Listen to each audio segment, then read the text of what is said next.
Hello and welcome back to Pillars of Eternity. I think a lot of stuff is happening right now. A wanted criminal by the name of Neri the Deft Hand has arrived at the strongholds in aid in fleeing to the wood. No? Everything is in the way. And I'm not going back.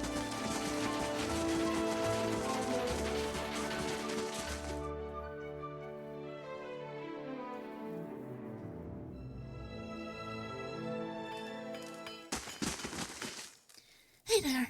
I hope you're not having any trouble with that ritual. You could have warned me about the flame lights and drakes.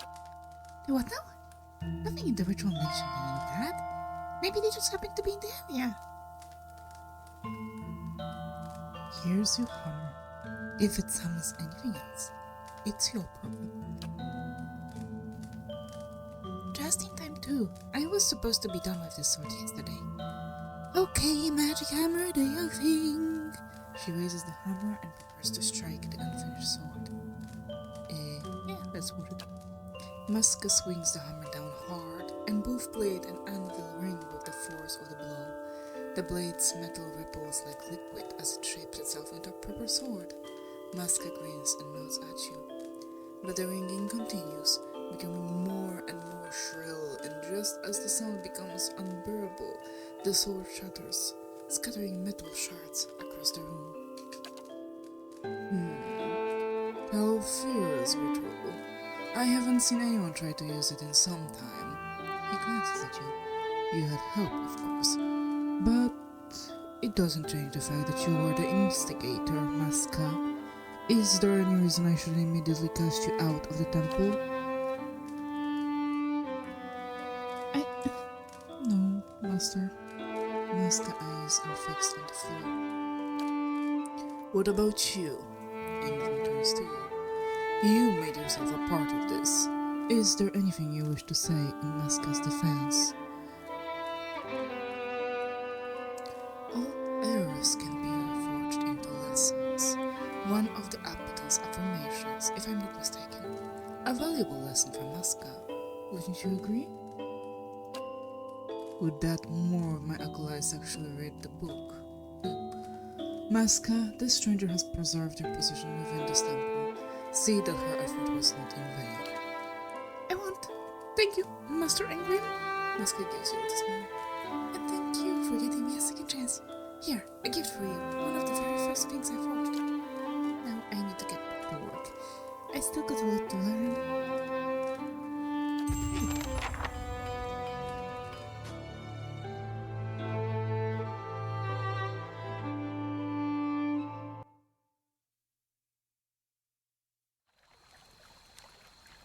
Okay, so that is done here. Anything else?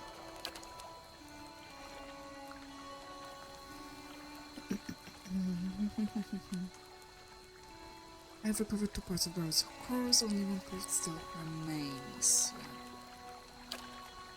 So there's that. I need to go back there. I think we can go to the Iron Fleet to see what's happening.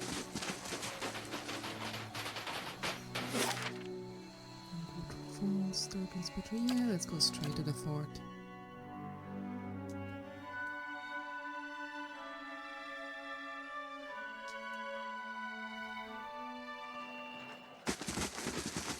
I'll save here just in case. The soldiers watch you warily as you approach. Once you reveal speaking distance, one of them gestures with his pistol. That's fair enough. What are you doing here? You lost? I'm here to speak with the commander. The commander's not receiving any more visitors. He looks frowning. That stalwart sent you. I came here of my own accord. You want to pick a side, and soon. Anyhow, Adaric wants nothing more to do with messengers or diplomats. You're too late. But why are you here? Adaric has said that there will be a great battle. We are here to hold the pass and defend Retsaras. He has seen this in a dream. He had a vision. Just what he has seen in his own concern. Ederic leads as well. We don't question his orders. You've asked more than enough questions. Go on, get out of here. I won't warn you again. Raid Sarens aren't much for subtlety. That's true. Let's try to sneak around. Quiz.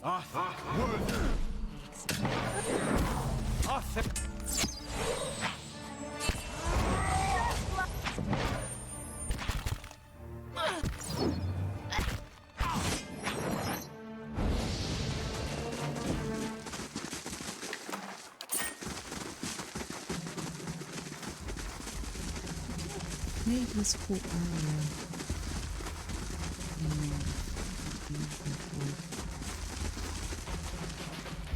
Just looking.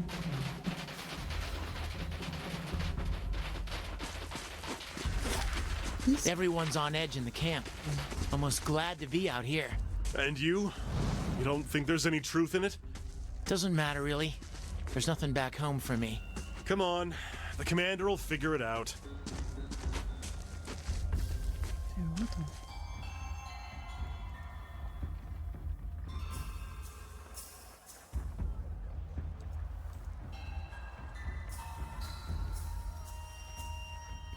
The problem is we haven't really tried to sneak around in this game.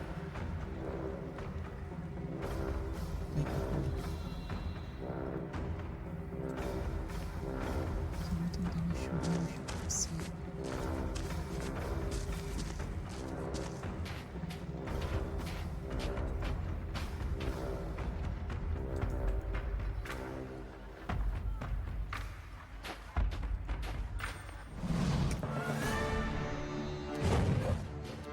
Arthek Worth Arthek Worth and Roth! Yeah.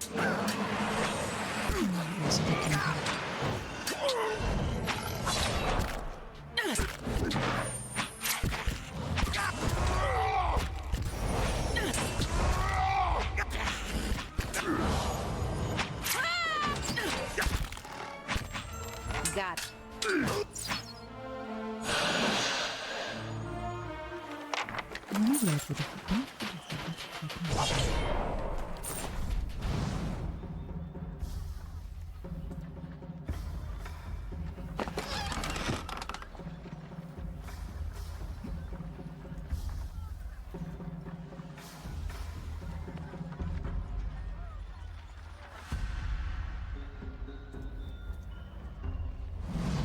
Observing it from below, we notice that the watchtower at the side gate appears to be unmanned. You find no hostile faces peering over the fence either. The roof of the tower crosses over the fort walls. Climbing it may provide a means of getting inside. You can make out voices past the gate, engage in scattered conversation. In the bright light of day, the camp bustles with activity. A discreet individual could try to open the gate before the alarm is sounded. It would be risky. Daylight. Examine the gate. The gate appears to be heavily reinforced, with a few narrow bells in the outer wall. You can see sockets against the inside.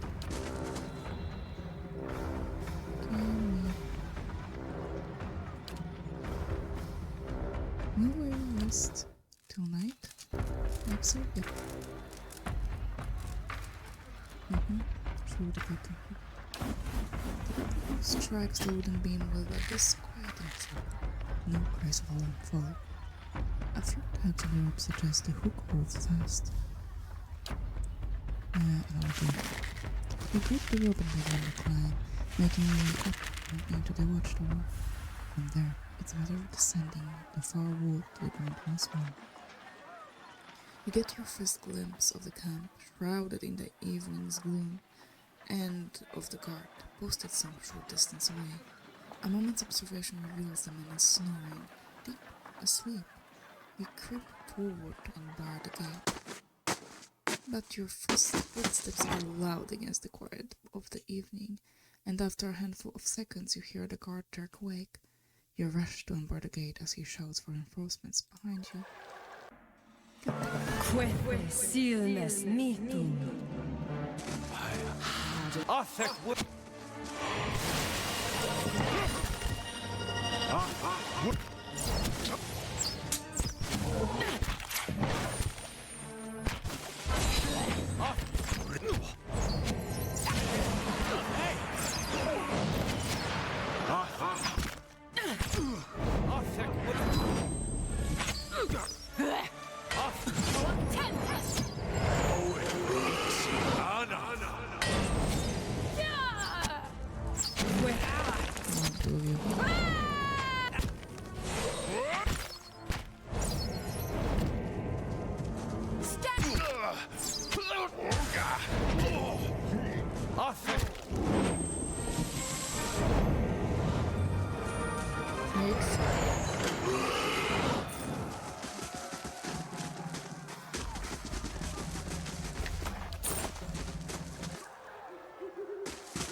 Let's try that again.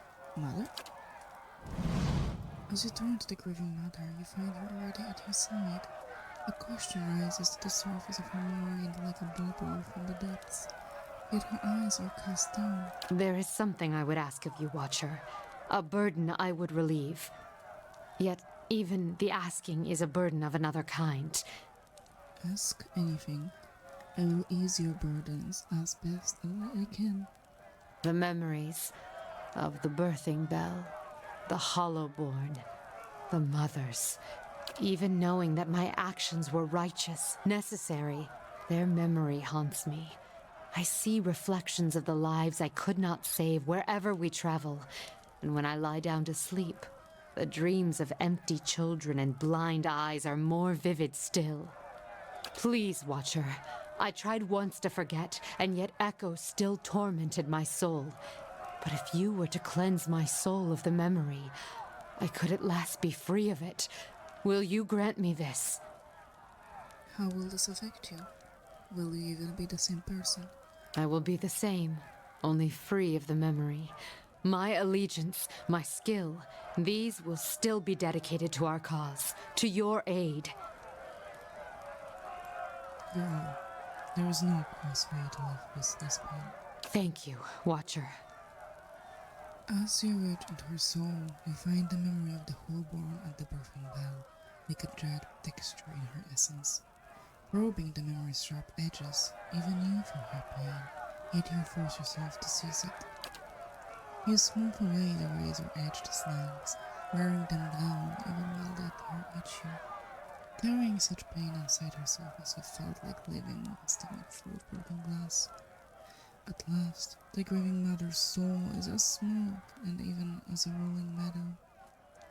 You have removed all trace of the agonizing memory, and as you draw back, the pain recedes from you as well.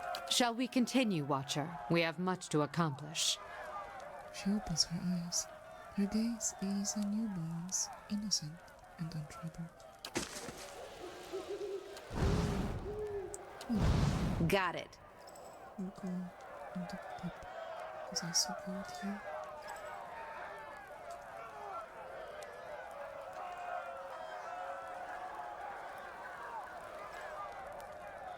I think they will be even more now that they were found.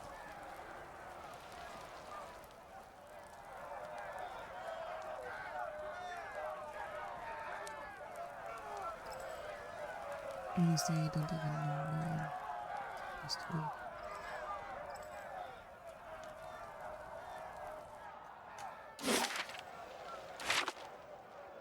I guess the day I have right now.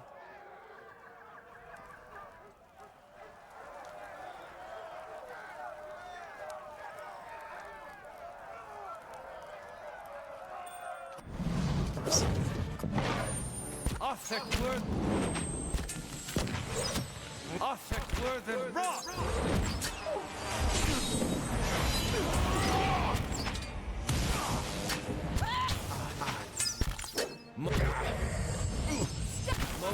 honestly look like because oh, no,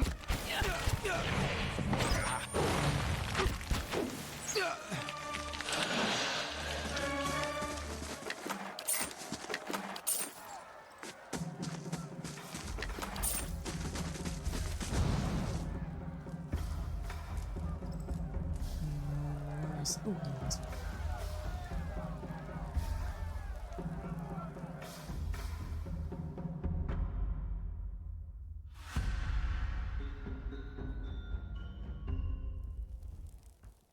please listen. Enough! I've had my fill of... What's this? What? Who are you? The Iron Flail commander is a younger man, lean in build. His brown hair is unkempt, his eyes vivid. At his feet is a grate set over what appears to be a pit. You hear a smothering of anxious cries rising from the cell as the commander steps forward. He glares down through the grate, face mask of rage. More of your scheming friends? Not a scrap of honor in the lot of you. Please calm yourself. I am not here to fight. Just to talk, then? Like stalwart's messengers? I've tired of their lies. I don't need yours adding to them. You want to talk? Set down your... Eric's voice died in his throat, his expression frozen mid-snarl. It isn't clear what's happened, not until you start to feel it too.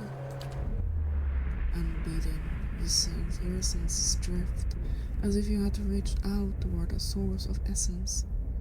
You feel an ache in your chest, an almost painful sensation of being pulled forward. A sudden wave of memories flood your mind, clear as the day they formed. You see Odema's campsite, ravaged by the Beavats, the halls of Cad Noir. In the caverns beneath the keep, the stone around you bellows warnings in a dead language. Deeper still, a fanged maw parts like a wound in the world. The images wash over you, tracing lives and emotions from 100 different times and places. Not all are your own. Slowly, you become aware of the sensation of being watched. Reach out. You direct your senses, tracing the invasion to its source. Adaric. Conviction burns through him, bright as a brazier. For an instant you share in his emotion, and a sourceless desperation rattles about your skull. Absent context, the fragments of memory you see are just images. A small house across a field of vibrant purple flowers. A sea of armored kith and flapping banners waiting on your command. There is an uncomfortable moment where you feel your twined awareness turning in on itself, and then the connection is severed. Adaric looks startled, his face ashen. You are a watcher. You hear a few scattered murmurs from the gathered soldiers. That's not...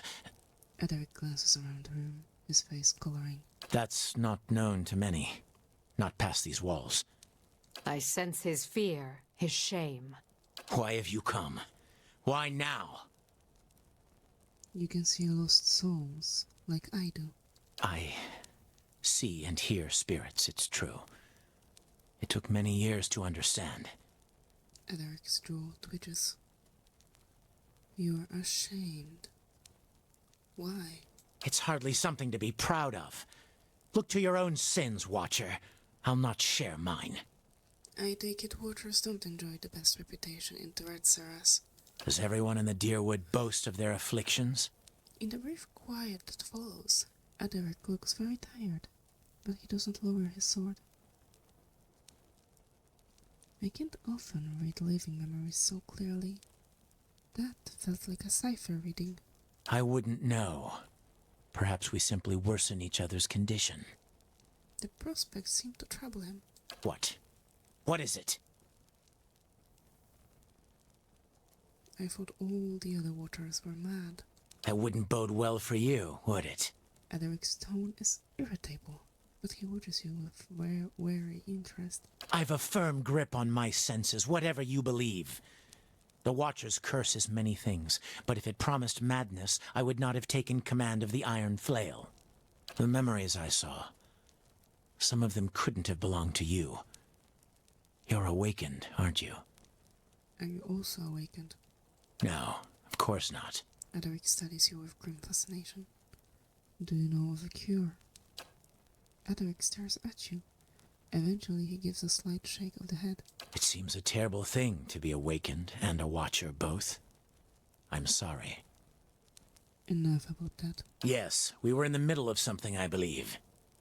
I came to find out what happened to the delegates. All this for them? Infiltrating my fort, skulking through the camp.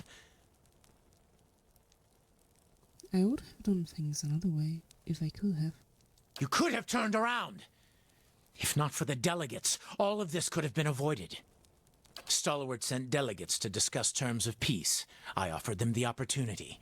I was generous. Ederic paces a few steps before he gets hold of himself.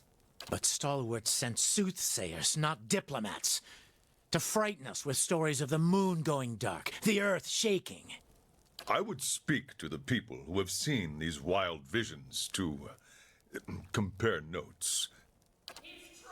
It's all true! The waves will swallow us all! A shrill voice suddenly rises up from the pit. Ederic stomps down angrily on the bars, drowning her out. But there have been tremors. There were cave-ins at the mines. Don't play the fool with me. These omens are meant to frighten me, to make me doubt my purpose here. But there is more at stake here than a village in the mountains. They dismiss my faith, call us superstitious. But what does Stalwart believe in? Iron and gold, and nothing else. I have tilled barren fields with my bare hands. What is gold to me? He looks down at the grate of the cell, eyes flashing with sudden anger. What do you want with Stalwart anyway? With a village of fishermen, nothing. But they cling fiercely to the forge you gave them. Some of the men are here for gold and good steel, and I promised them their share. But I came for cannons. With the battery's cannons, we can hold the pass. Rayed Ceres has suffered enough. Its sons and daughters have nothing. We cannot sit and wait for an attack from the Deerwood. There is an army coming. I've seen it. Pouring down from the mountain. It will crush Stalwart and come for Rayed Ceres. The Iron Flail will be the wall that safeguards my homeland from the worst these fire worshippers can bring to bear. Wait, you had a vision of an army? I warn you, if you think to taunt me, Watcher. No, I had a vision too. In mine, I saw Cat Noir reduced to rubble by an army that shook the earth. Doubt creases Ederic's brow. His men exchange looks, waiting tensely for orders. Why would they turn on their own? No, you're trying to trick me. This is all another distraction. I remember thunder and 100 eyes gazing back at me. Any of that sound familiar? The thunder followed me to the temple at Dawn's Reach, and the earth split beneath our feet. Ederic swallows and looks unsure. You read my soul. What did that tell you? That you're soft-hearted, but it hasn't seemed to stop you. And that you have seen and done a great many things. Things I would not have otherwise believed. We both know something's coming. Maybe two watchers can figure out how to stop it. For several moments there is nothing but silence in the cabin. Then you hear the scrape of metal as Ederic takes up his sword, only to lay it flat across his palms. I led my people here because I believed we were on the right path. I bound my soul to this blade as proof of my surety. There is a ripple of soul energy in the air. There and gone. Ederic looks pained. The sword's no good to me now. It's yours, for as long as you can wield it. I'll call in our forces from the mountains. Please, give me time to explain. You should speak with Stalwart's messengers. Perhaps you'll get some answers out of them.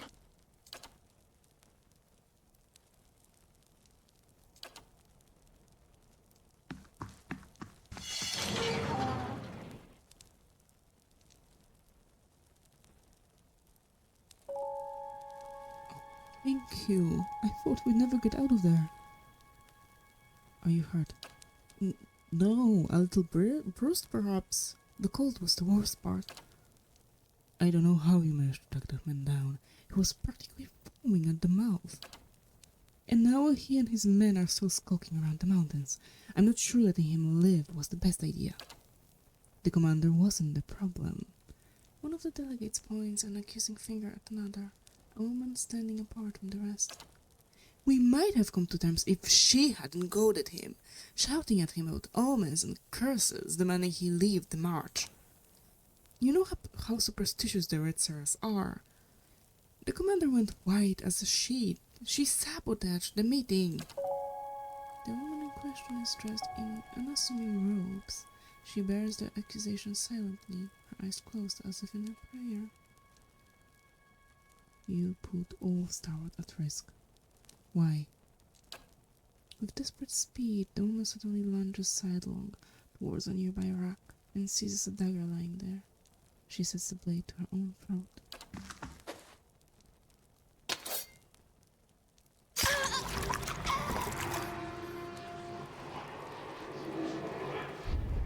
Unseen to all but yourself, the diamond saw Essence coils and flying wisps at her body.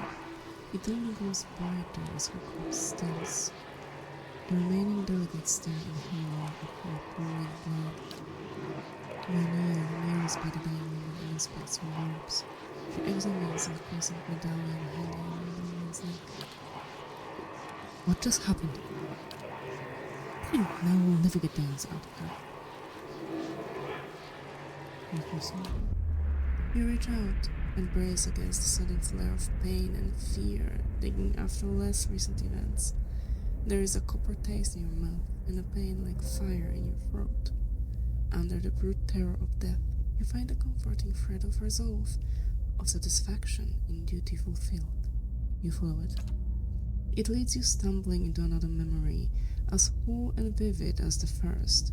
You walk the dark halls of an abbey, dimly lit and quiet, your footsteps loud. A blur. You are standing in a dimly lit room, facing a robed Aumaua. You recognize him as Kaoto, the High Abbot. He beckons you forward. Examine your surroundings.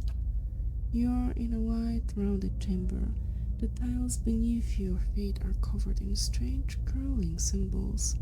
You recognize them as symbols of Ondra, goddess of sea and memory. The memory blurs. When your sight is clear, you are standing in front of Kaoto, and he is smiling gently down at you.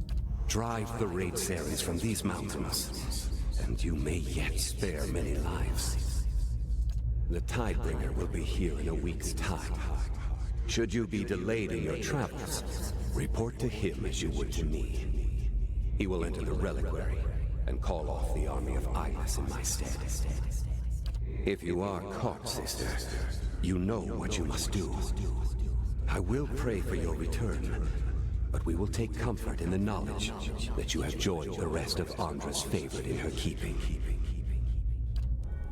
The words jar you loose from the memory, linking you back into the moment of the woman's death, and then into your own skin. But traces of her memory join yours. You know the path to the abbey to which she was to return, buried in the mountains to the north.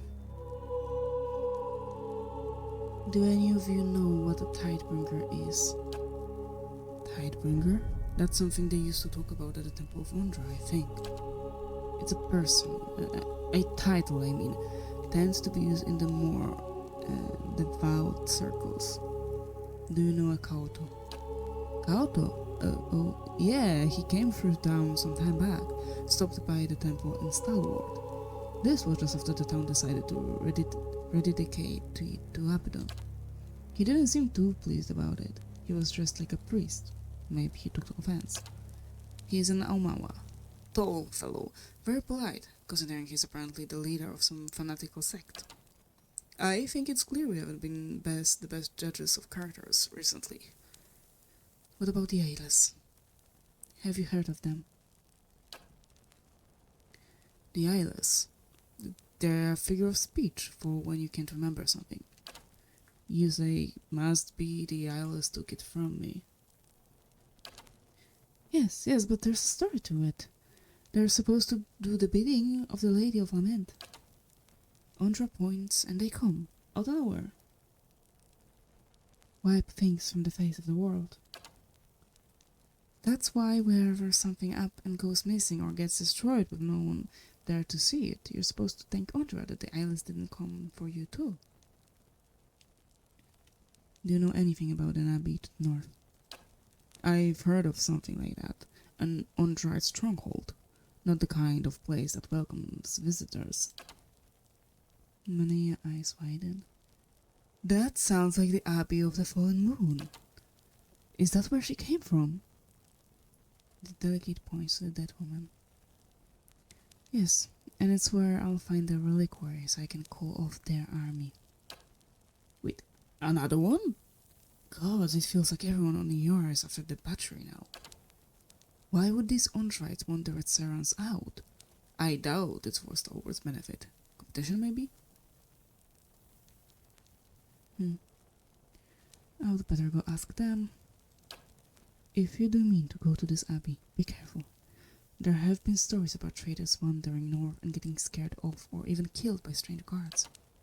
That's the place, alright. They're a secretive bunch. I suppose you could always try to sneak in. I doubt you'll be welcome otherwise. It sounds like this Tidebringer could be.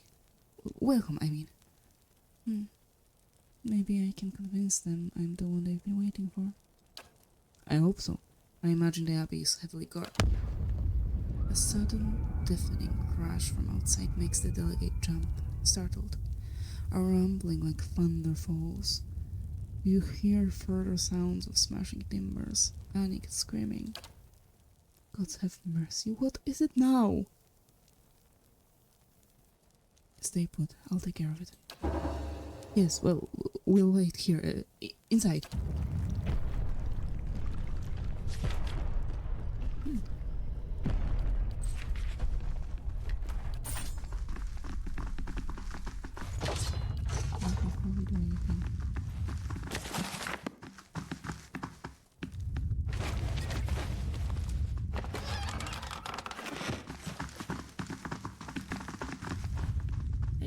Stay inside.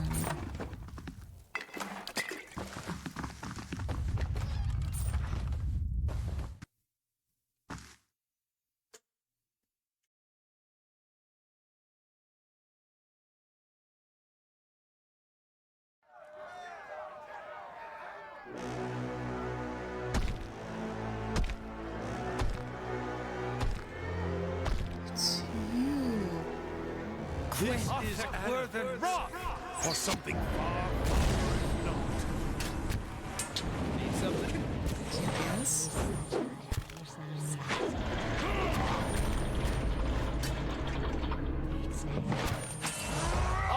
Earthen Rock!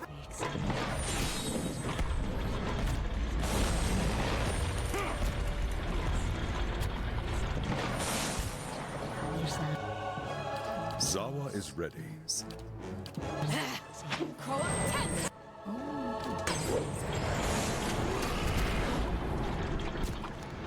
Quickly, seamless.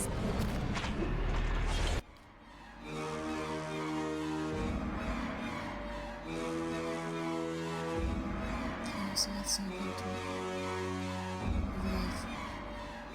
I think.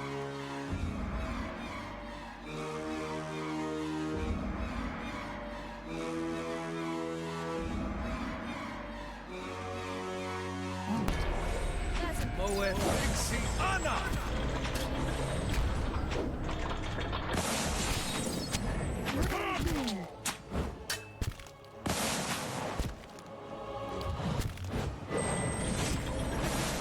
Need to try something else. Cannot land a blow!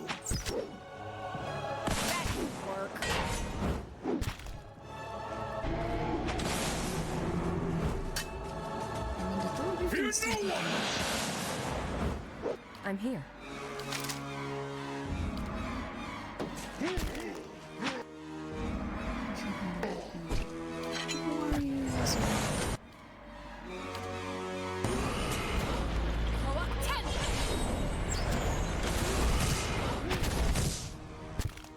Quit. That didn't work. Need to try something else.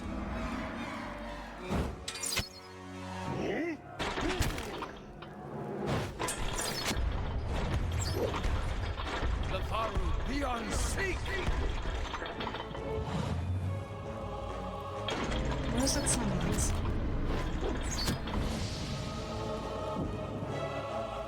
Curses! I'm blinder than a horsepox bat.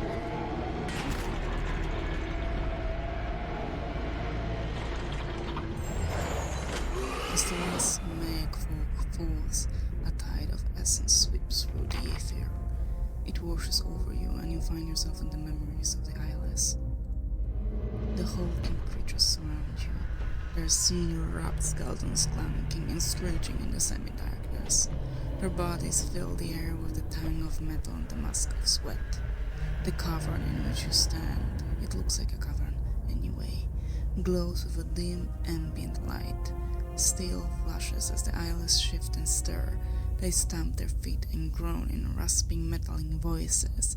Their restless energy prickles at the back of your neck. And in the echoing rumble, you hear something familiar. It's the pounding noise from your dream, the harbinger of a terrible army. You begin to wonder how many eyeless are crowded around you. You suspect there must be scores of them, maybe more. It's difficult to tell how far back this chamber goes, or where it is. Ahead, you see a glint of light. It might be an exit. Already, however, the vision is starting to fade. Investigate the light. You push past the lumbering eyeless and cling to the wilting shreds of the vision. The light up ahead is blinking after the dark of the cave. You rush toward it even as it fades into a pale blur. You can't see where you are, but you hear a cold wind whistling through the gap and feel the spray of moisture sting your cheeks. The vision ends, returning you to the frozen and blood-churned mud of the fort.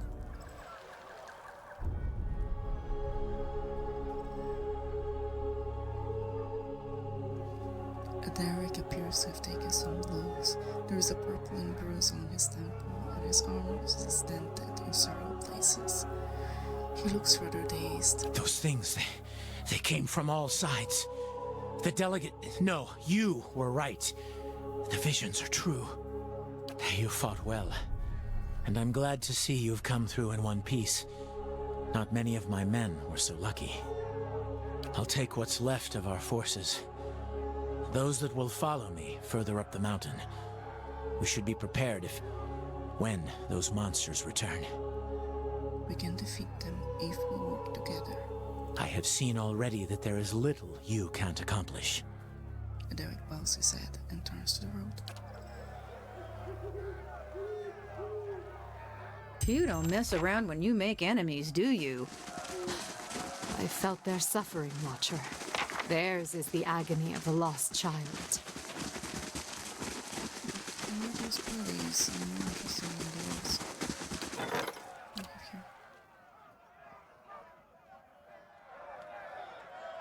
On a remote island in the Deathfire Archipelago, the famed apothecary Tamawetua creates potions and unguents that are renowned from Nasitag to the southern edges of the Eastern Reach. He boasts that the secret to his success in his location within the archipelago, from which he has access not only to a huge array of native creatures and plants, but also to merchants traveling from all the settled parts of the world. Lately, Tama's home and laboratory have come under attack by pirates, forcing him to flee from island to island almost every day. The apothecary's clients and Tama's many children have pled with the pirates to stop their pursuit. Receiving no sympathy from the pirates and no help from the mainland rules of Abed, they have turned to mercenaries in the Eastern Reach for help. Kana, there you go. What's that gonna do? Drop for you.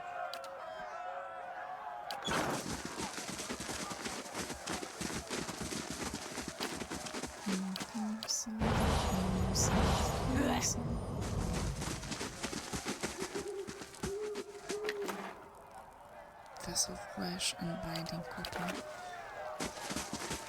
I guess we should be flattered that someone sent those things after us. But I would have preferred a card.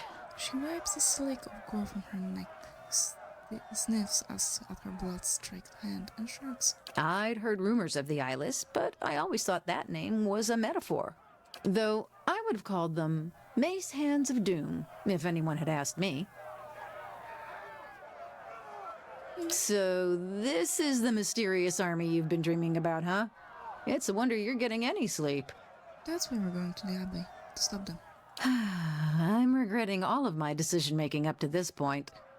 Still, I guess a suicidal plan is better than none. I thought you'd be happy. You've been looking for the Abbey for a long time. I know, it's just... well, knowing that I'm finally close to getting rid of this memory, it feels like it's crowding my head that much more. She paces and locks her fingers into her hair. It's been with me for decades. Driven me halfway across the known world. And? It's time I told you what I did. Take your time. It was a war. Centuries ago, before Adiran unification. I was a soldier then. Led a campaign across the northern forests to subdue some of the outlying Kulklan villages. Brutal work. Go on. Lost a third of my forces to the forest, and another third to the elven scouts hiding in it. By the time we reached the first village, we'd crushed their defenses, and they'd bled us. Wasn't much more than children and the elderly left, but they spit on us when we marched into town. The village elders surrendered, and offered us lodging in the old meeting hall. And when the sun set, they tried to burn it down around us. They barely got a flame going, but that wasn't the point. What was it? In their defiance, I saw months more of pointless, bloody battle as we fought for the rest of the region. I had to break them. And I had to send a message to the rest of the villages. So I nailed every last one of them to the trees around the town and left them there to die.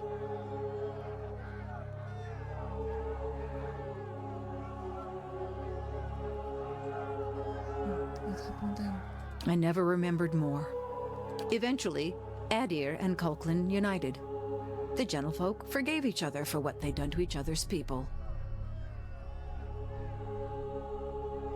That wasn't you alone. So I've tried to tell myself. Anyway, we should get going. She shoulders her back and you catch a glimpse of something unusual in it. A thick roll of cloth bound by leather. What's that? Something I've been saving for better days. She tucks it away. And with that, I'll end this part here. So for now, stay away and see you soon. Bye.